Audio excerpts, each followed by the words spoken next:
গাছ লাগানো হয়েছে? আচ্ছা, আজকে আমার সাথে গাছ লাগাবা এবং আমরা অলরেডি আমাদের গাছগুলো আসছে না জন্য প্রাইমারি স্কুল থেকে শুরু করে আমাদের মাধ্যমিক স্কুল কলেজ সবার জন্য গাছ আনানো হয়েছে প্রায় 5,000।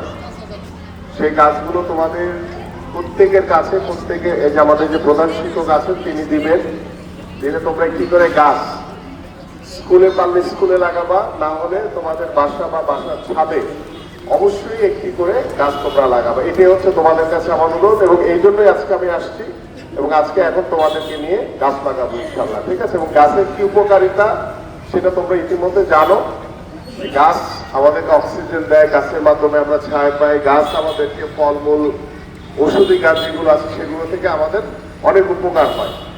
তো গাছের কোনো বিকল্প নাই এবং গাছ রোপণের মাধ্যমে আমরা আমাদের এই পরিবেশের যে ভারসাম্য সেটা আমরা রক্ষা করতে পারি। এই জন্য গাছের গুরুত্ব অত্যন্ত বেশি। এই জন্য সবার কাছে অনুরোধ, আমরা সবাই একটি করে গাছ লাগালে আমাদের মাননীয় প্রধানমন্ত্রী যে আগামী 5 বছরের পর্যায়ক্রমে 25 কোটি গাছ লাগানোর যে কর্মসূচি রয়েছে, তোমরাও এক একজন এই গাছ প্রকল্পের অংশগ্রহণকারী একজন হয়ে গেলা তোমরা, ঠিক আছে? সবাই